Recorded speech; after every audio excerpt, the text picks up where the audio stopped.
What's going on, guys? Welcome back to another discussion video here. And today, what are we discussing? Well, it's the brand new set, Avatar: The Last Airbender, which is just around the corner. We're almost there. We're going to be, set's going to be released in a couple of weeks. Actually, the Arena Early Access event is next Wednesday. I'm going to try to get this video uploaded by Friday, so by the time you're seeing this, only a few days away from Early Access. And that inevitable ban list update. So standard content gonna be coming back soon here on the channel. Don't you worry about that.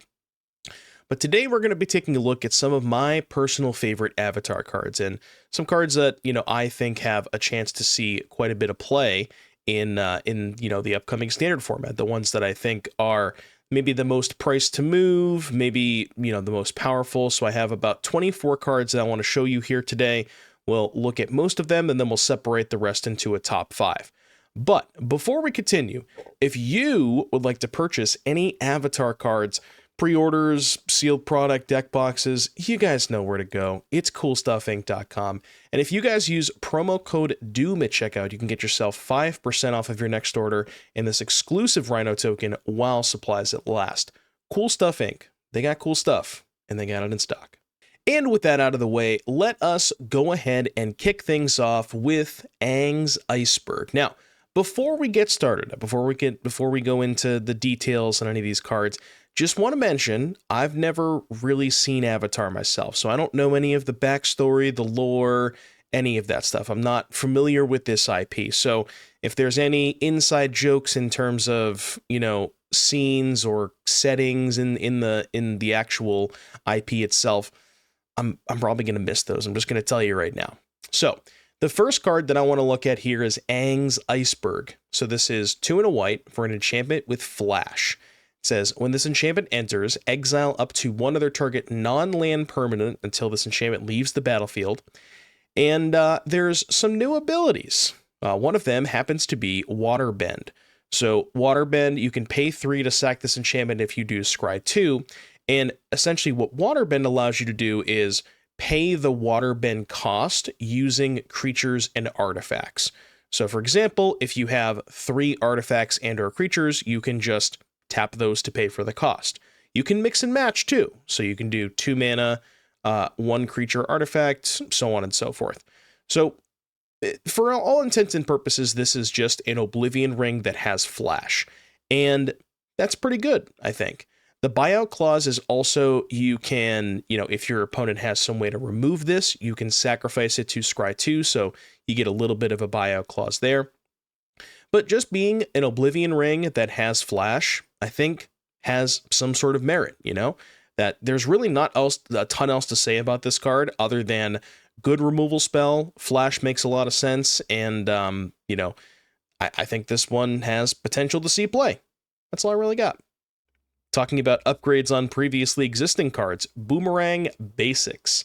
So this is a lesson, which for those of you who were around during Strixhaven, you may remember the lesson mechanic originally, where it was lessons were cards that you could grab from your sideboard when you played a card with Learn.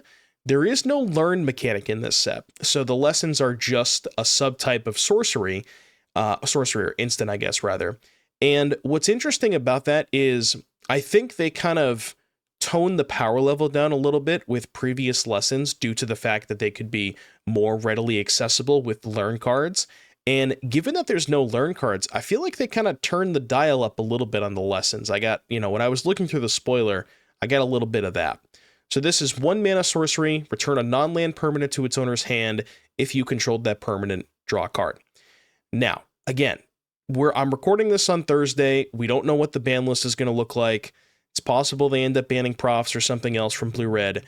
But if they don't ban Profs, this card really good with Profs because you can cycle your own FOMO or Scholar or even Profs for that matter, get an extra card off the Boomerang, and then replay the other permanent. It's also just a way to bounce their stuff. Unlike Floodmaw, it's not an instant, so you can only cast it on your turn, which, thank God. I think they learned their lesson there with Floodmaw. But I do think that in, I guess you're not going to play this over Flood Maw in most circumstances, but it's possible that if you're doing stuff with profs, maybe you want to do a split. Maybe you want to play one or two of this in addition to the Flood Maws. We'll have to see how that shakes out. But just, I think, a good enough, somewhat sort of a side grade. Not an upgrade, but definitely a side grade. And again, the fact that it draws, very good with profs. Let's talk about Mai. 2 mana for a 2/2 with First Strike. Whenever a player casts a non-creature spell, they lose 2 life. Would have been really good if we had this during the heyday of Izzet Cauldron. I would imagine this would be quite a good sideboard tool against them, or perhaps even main deck in the case of the Scalding Viper, where I knew I was going to remember that name.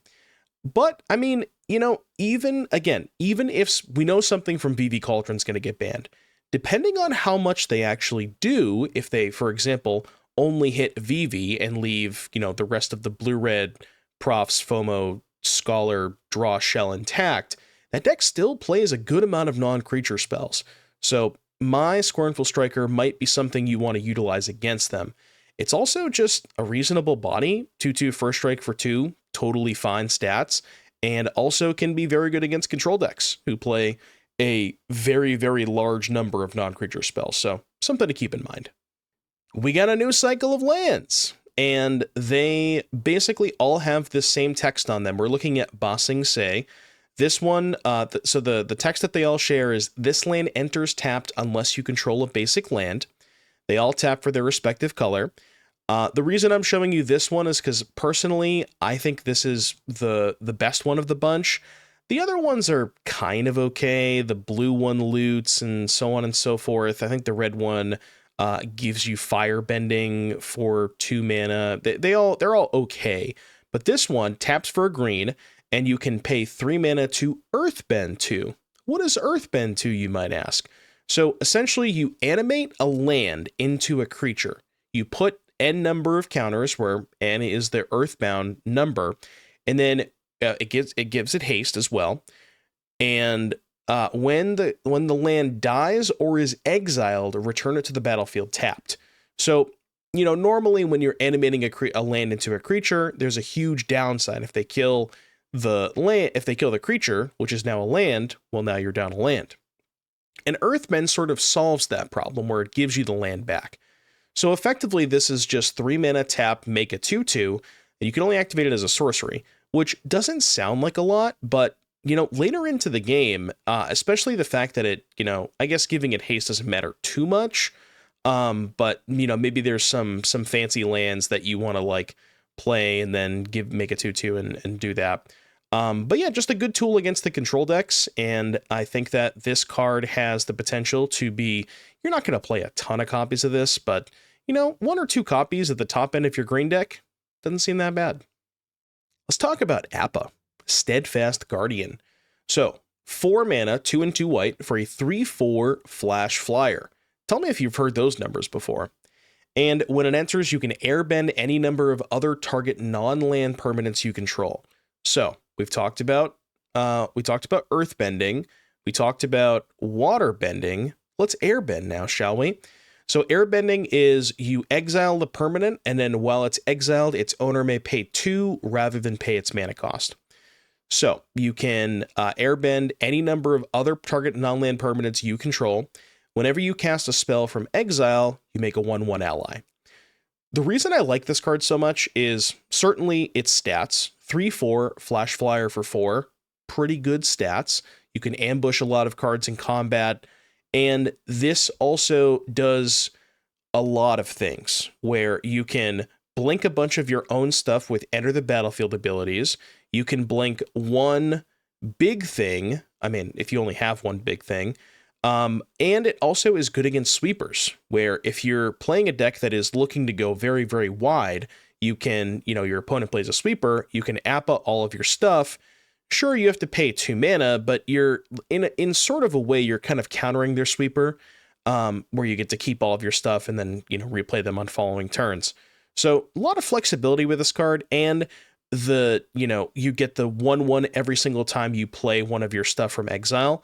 A lot of cool things you can do with this. So be on the lookout for this one. I think this one is definitely priced to move. Zhao the Moonslayer. The Moonslayer is a reference which, we'll get to that in a second. This is a 2/2 menace for 2. It says non-basic lands enter tapped, which is a pretty powerful line of text.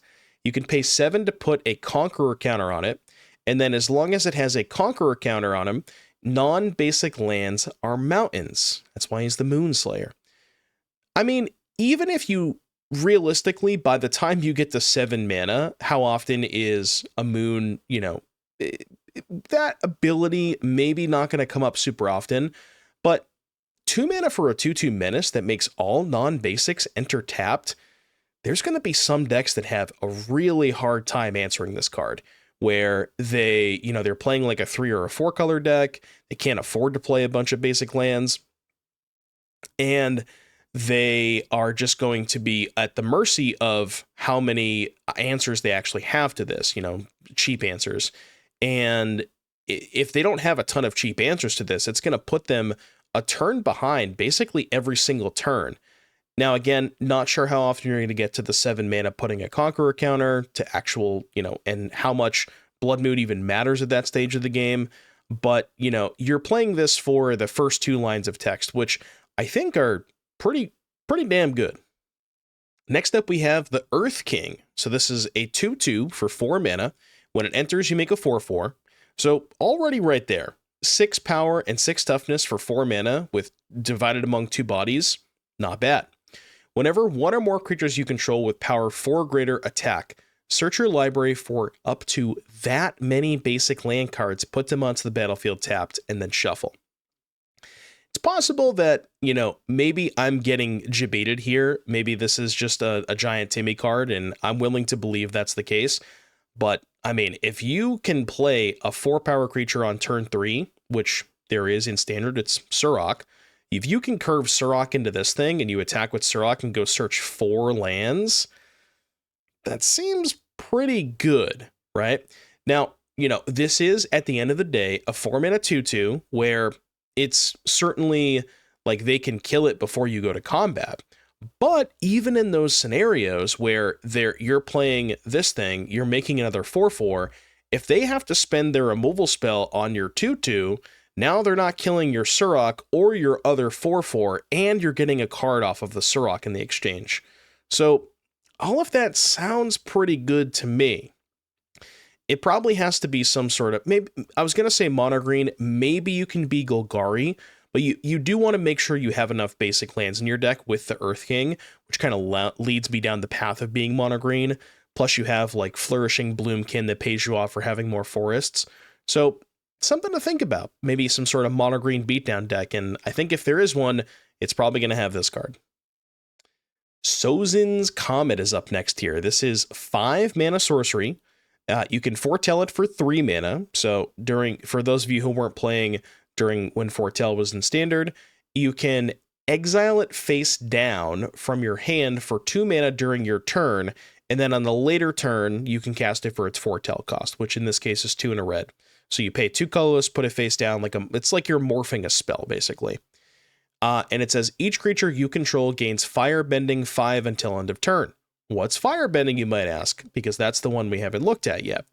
So Firebending N is whenever a creature attacks, add N mana, N red mana rather, excuse me.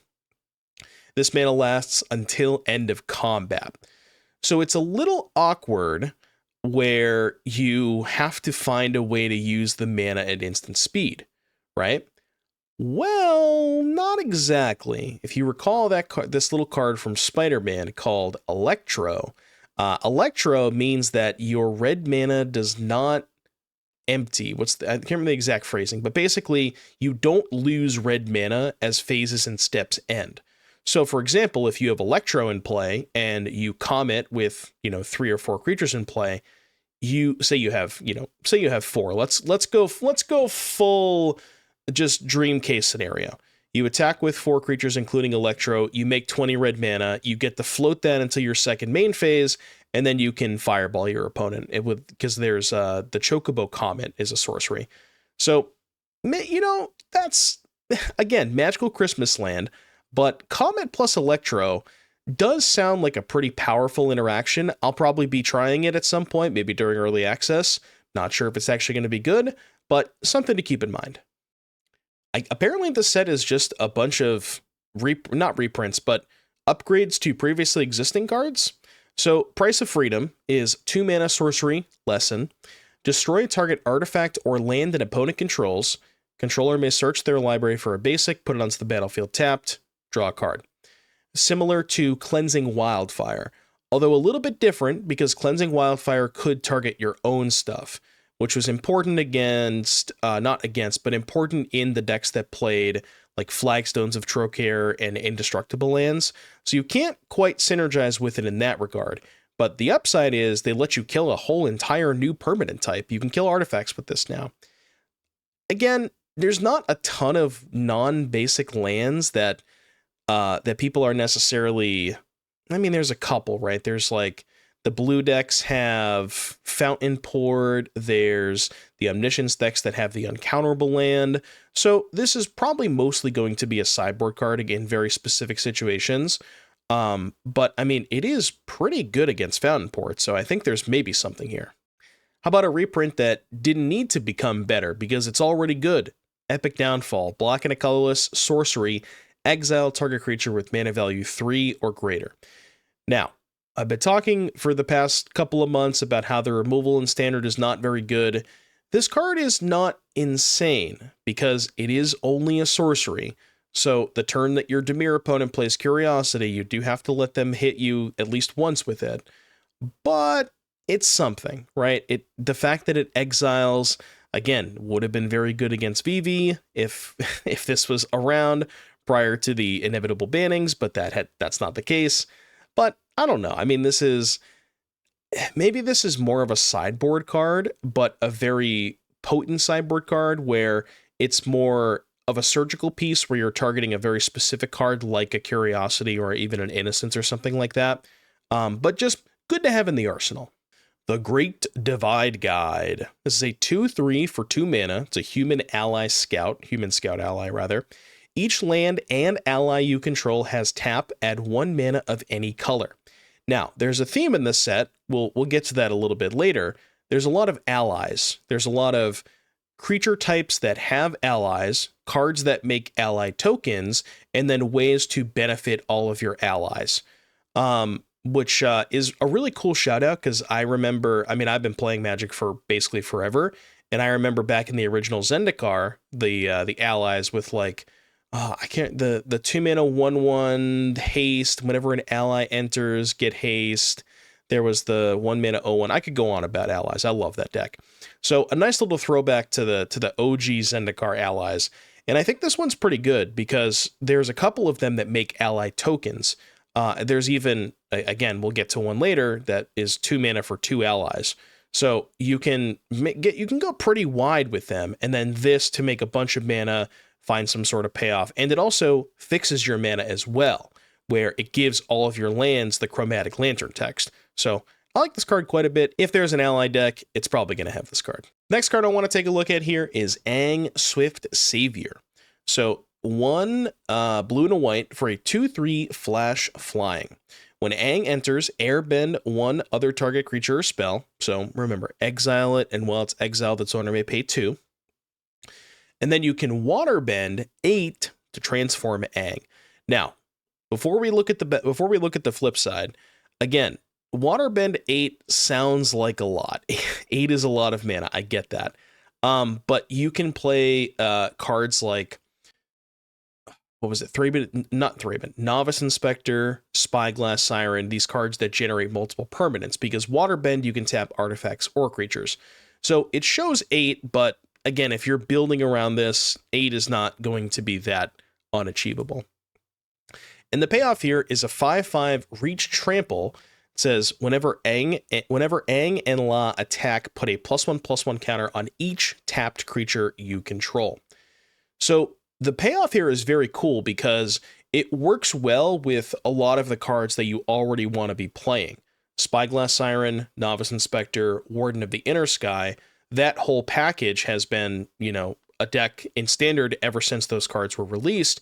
And Warden allows you to tap your creatures, and you can also just, I don't know, attack with them because it puts a counter on each tapped creature.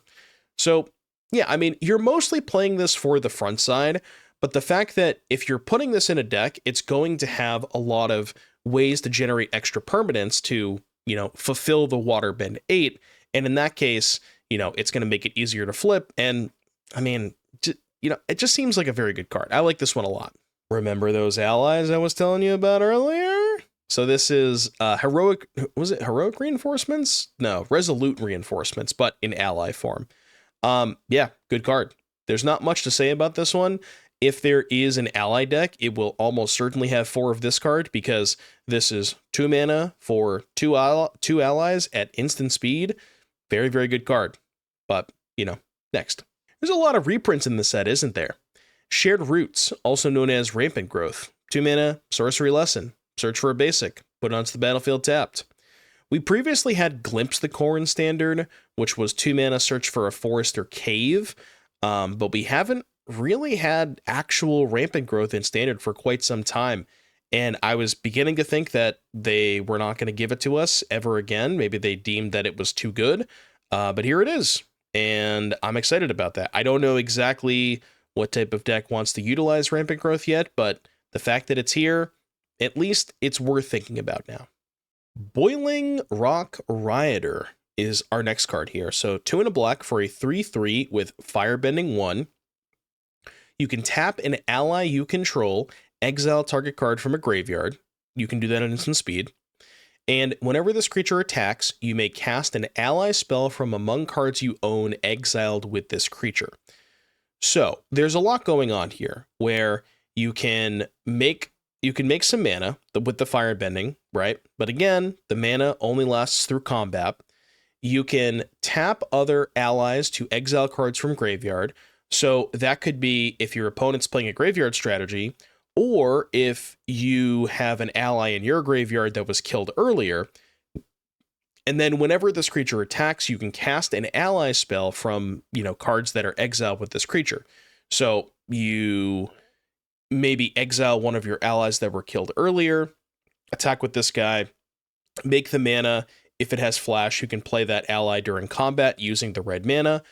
But this card just does a lot where it feels like a card advantage engine plus graveyard hate and gives you a little bit of extra mana to work with in combat. It seems like a lot. And again, if there's an ally deck, I would imagine it's probably going to have this card in it. Spirit Water Revival is the next card we want to take a look at here. And now, this card might not look great at on the surface, but just let me talk about it for a little bit. Blue 1 sorcery. As an additional cost to cast the spell, you can Waterbend 6. Again, sounds like a lot, but remember, Novice Inspector, Spyglass Siren, there are ways to do it. Draw 2 cards. If this spell's additional cast was paid, instead shuffle your graveyard into your library, draw 7, and you have no maximum hand size the rest of the game. So, again, Novice Inspector, Spyglass Siren, you can, you know, maybe use those to cheat the Waterbend cost a little bit, and then draw 7 with Prophet's Eidetic Memory, assuming that card's still legal, of course. It's really hard to make a spoiler video when we don't know what the ban list is going to look like, but, you know, we move on anyways. It's fine. Yeah, I don't know. I don't know if this card is necessarily going to see a lot of play, but I think there's a chance. And again, if Prophet's Eidetic Memory is legal, I'm just saying, draw 7 cards for 3 mana. There's something there, right? Next one I got for you is Avatar's Wrath. So 2 dub sorcery. Choose 1 target creature, then airbend all other creatures. So airbend, remember, is they can cast them if they pay an additional 2 mana, or they may cast them for 2 rather than their mana cost, excuse me. Until your next turn, your opponents can't cast spells from anywhere other than their hands. So you essentially sort of Wrath and Time Walk them, where you Wrath them in, you know, they can replay their stuff, but they can't that turn, because until your next turn, it kind of buys you that 1 turn window. So, you know, is this card better than the rest that we already have in Standard? Maybe not. But again, you can also synergize with this, where if you're playing a bunch of cards that have ETBs, you can, and you're maybe hit some kind of board stall, you can just cast this, keep your best creature, exile the rest of your ETB stuff. They can't play stuff for a turn, and then next turn you get to, play your stuff and kind of move on from there. So I think more likely you're going to be synergizing with this rather than just playing it in a traditional control deck, but I think it has merit in both, so something to keep in mind. Again, another card where recording this before the ban list is a little awkward, because this card is really good with Prophetic Memory, and I don't know if that card's going to be legal in 4 days. 1 mana for a 3/3 with Vigilance. Beginning of your upkeep, tap this creature. Oh wait, there's more. Whenever you draw your second card each turn, untap this creature. Again, if Profs is not banned, this card I think goes up in stock significantly. But if Profs is banned, this card is not remotely playable. No, I shouldn't say not remotely playable, because there's still other stuff like, there's Profs, Scholar, all that stuff. But you lose if Profs is not legal, if Profs is not in the format, then you lose the incentive to play all of those cards anyways. So this one is a wait and see. But again, if they let us keep Profs, you better watch out for the Tiger Seal. Last one before we get into the top 5 here. Day of Black Sun, which is X black sorcery. Each creature with mana value X or less loses all abilities until end of turn. Destroy those creatures. This is, I'm not sure if you're going to main deck this card, but I do think it is a potent sideboard card against decks that have a lot of tokens, because if they have a lot of tokens or 1-drops, then you can just do this for 1 and blow up a large percentage of their board. Once you start getting into the, 3 or 4 mana territory, then it's probably way too expensive. But, there's also some merit where it can kill stuff like in the enduring creatures without them coming back because they lose the abilities and then get destroyed. So something to think about there. Now, for those of you who made it all the way to this point and you've seen all the cards so far, let me know in the comment section, what is your guess on the top 5? You might guess a couple of them, but I think I snuck a 1 or 2 in there that you're probably not going to be able to figure out. And let's go ahead and start off with one of the ones that I don't think a lot of people have on their radar, and I like this card, Benevolent River Spirit. So this is 2 blue for a 4/5 with flying and ward 2. That sounds pretty good. Obviously, there's a downside. As an additional cost to cast this spell, Waterbend 5. When this creature enters, scry 2. Feel like I need the, say the line Bart with the Novice Inspector Spyglass Siren.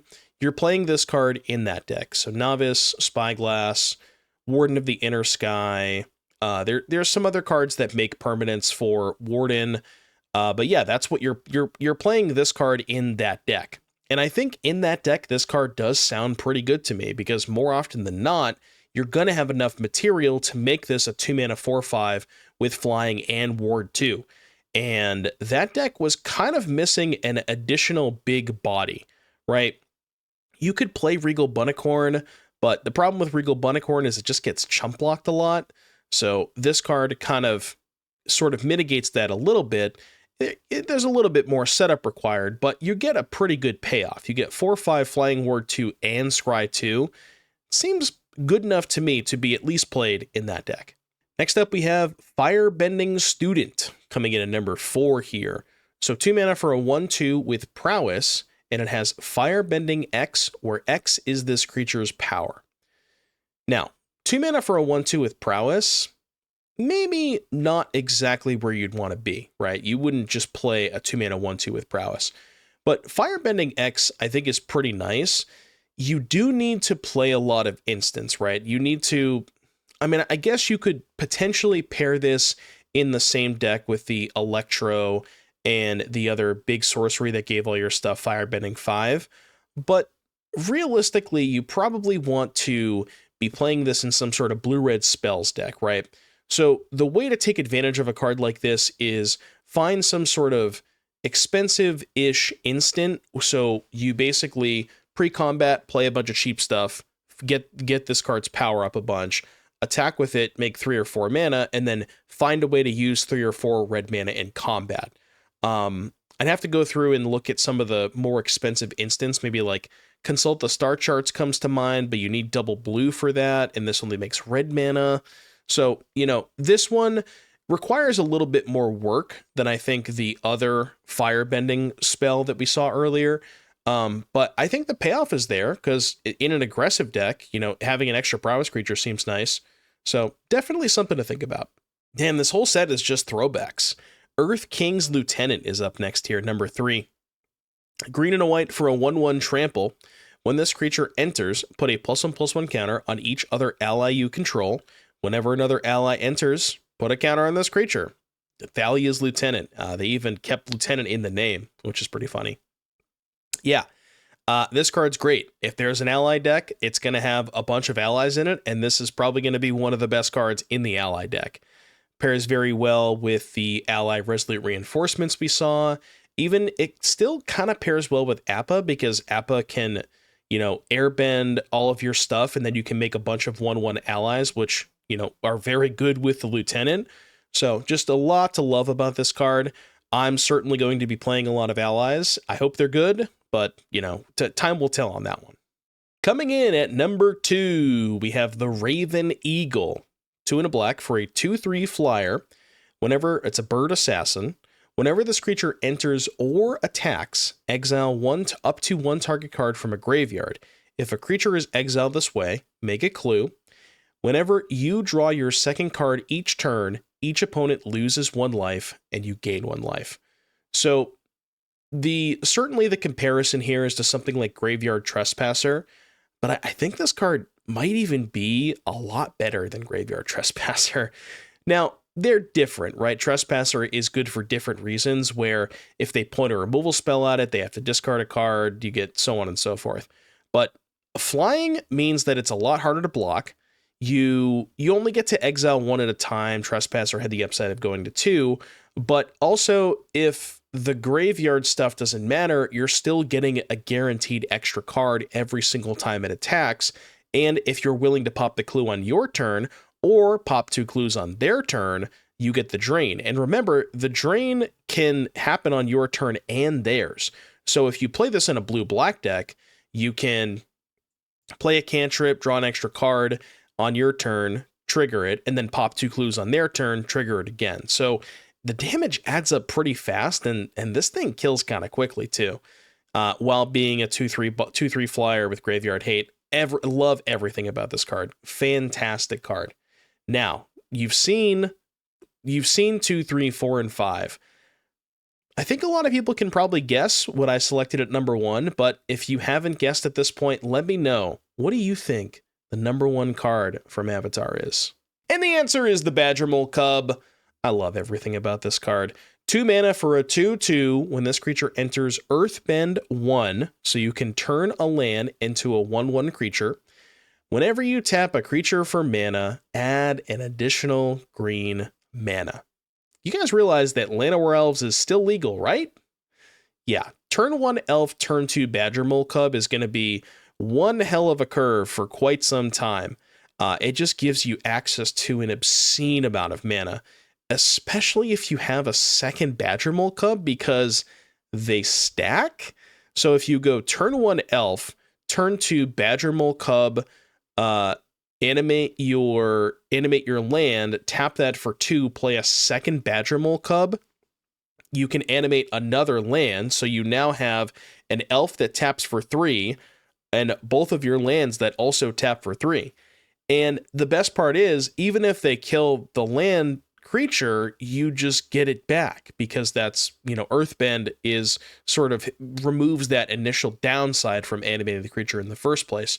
But yeah, that curve, by the way, gives you 9 mana on turn 3, which is actually, it's 10, right? Because you have the elf, the 2 creature lands, that's 9 plus land for turn is 10. So just, I don't know. That seems very, very powerful to me. I'm sure you can find a lot of ways to utilize a boatload of green mana that fast. It is a 2 mana 2/2. I get it. It dies to shock, all that stuff. But yeah, I mean, I'm going to be playing a lot of Badgermole Cub Llanowar Elf decks, and I expect them to be quite good. Let's just say that. So that, my friends, is going to do it for my little review here of Avatar. If there's anything I missed, please be sure to let me know in the comment section down below. Would love to hear your thoughts on the new set. Personally, I'm very excited. I'm very excited for a new standard. It's really awesome that we get kind of the ban list and the early access for Avatar all in the same week. Just a lot of standard content on the horizon. I really hope you guys enjoyed the video. Thank you all so much for watching, and I'll see you next time.